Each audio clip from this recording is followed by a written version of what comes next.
Did you know that appraisers can make or break a deal when you're selling your home? And they're not all created equal. What's up, everybody? My name is William Huffman. I'm a real estate agent here in the state of Minnesota. I'm a team lead, top 1.73% for RE/MAX in the world, a real estate coach, got an awesome wife. And let's go ahead and get at it. All right, everybody, we're gonna cover a few points here today. I have like 3 written down. It might be 7, might be 2, might be 9. I don't really know. We're just gonna wing it here. What should you know about an appraisal on your home? Well, first thing you need to know about an appraisal is, they're not all the same. You can have an appraisal for a refinance. You can have an appraisal for a bridge loan. You can have an appraisal for a sale. You can have an appraisal for just your own curiosity. And you're going to get 4 different answers from 4 different appraisers, because appraising is not an art. It's not a science. It's an art. If it was a science, you could just boop, boop, boop, boop, punch it into a computer and boom, there it is. An appraiser has the final opinion, because that's what an appraisal is, an opinion of value. The appraiser has the final opinion on what your home is supposedly worth. Quick little story. I had this property down in Jordan, Minnesota. The sellers had it appraised 6 weeks prior to us putting it on the market for a bridge loan. And this bridge loan was because they owed no money on the property. They wanted to borrow money from the home they have, the equity, to purchase the next home so they could buy non-contingent. So they had an appraisal done, and we'll just say the appraisal came in at $350,000 for a bridge loan. We sold the house, and less than 8 weeks later, less than 2 months later, it was appraised by a different appraiser, obviously, for an end user, for a homeowner to come in there and purchase the property, and it appraised for $40,000 less. Same property, same condition, 8 weeks apart, $40,000 gap. Now, this isn't a one-off story. This is something that happens all of the time. So why are you listening to me right now? What I'm going to help you do is try and minimize, if not eliminate, that gap from what you think your home is worth to what the home sells for, to what the home appraises for, and what the home closes for. Throwing a lot at you, just stick with me. All right, before we get going here, I need to ask you to like, subscribe, comment, and all that stuff down below, or to the side. I don't know where the subscribe button is these days. But please, if you find this content that I'm giving you valuable, please subscribe. And if you have specific questions about your home, reach out. All right, let's dive into it. One thing that helps when selling your home and getting ready for an appraisal is having a detailed list of all the upgrades that have done recently.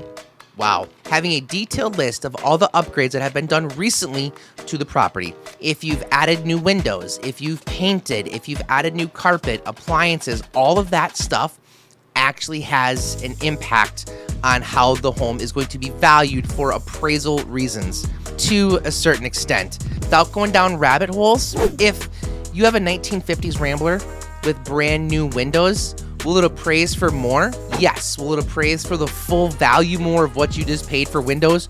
No, but every penny helps. That's the quick and dirty of it.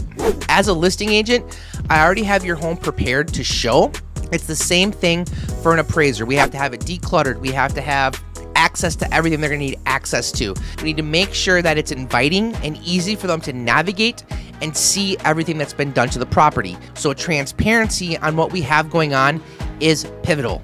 Now, if you're looking to have a refinance done on your home and you're not selling and you want a detailed list of what that would look like to get your home ready for sale, I think I've done a video about that, removing chores and projects, but also just reach out and I can help you out with that on a one-on-one basis, even if you're not looking to sell. I love this. Another very valuable point, this is point 2 or 3 or something like that, is as a listing agent, it's my job to schmooze the appraiser to make sure they have everything that they need to make their job as easy as possible without stepping on their toes. Appraisers can be sensitive creatures, just like all of us can be. Like if you're trying to tell me how to do my job, I might get defensive and blah, blah, blah, blah. Same thing if I come to your office and try and tell you how to do your job, you might just tell me to pound sand. So when we're dealing with appraisers, when we have the beautiful gloriousness, I love you appraisers, all of you watching this, you're the best, woo!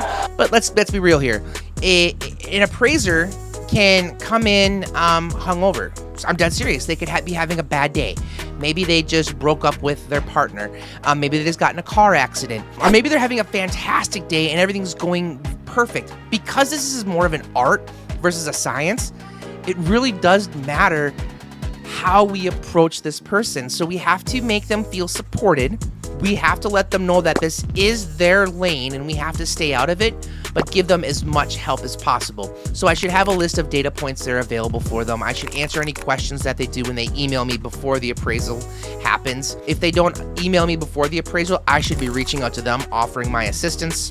There's a lot of communication with the appraiser and asking them, how would you like my help, if any or at all? And sometimes they're like, oh my gosh, that's so great. Yeah, send me the data points that you used. Send me the list of upgrades and this and that. Some of them are like, leave me alone. I don't need you. Blah, blah, blah. Like troll under the bridge.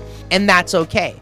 So it's my job to navigate those emotions and those peoples and their personality types and get us as close to our sales price as possible. I hope all of that makes sense. I'm sure it does, but there's a lot that goes into this.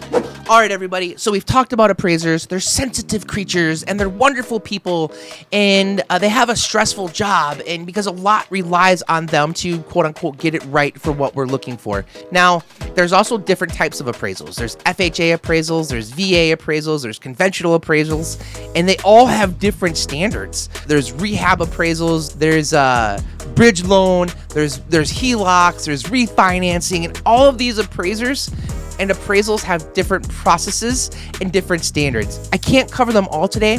Just know that if you're thinking about getting an appraisal before you list your property, I don't know if I would if you're gonna hire a professional real estate agent, because that is my job. I come out, I think like an appraiser, and I'm gonna be able to provide that information to you. So as always, when I leave, you have all the information you need to make an informed decision. So here it is, everybody. You know the sales pitch. We ain't that bad. You wanna know the value of your home? Give me a call. If you wanna know what your home would appraise for, I can kind of help you with that as well. There's a whole bunch that's going on here. So as always, hit me up. Thank you for listening. Thank you for watching. We out. Deuces.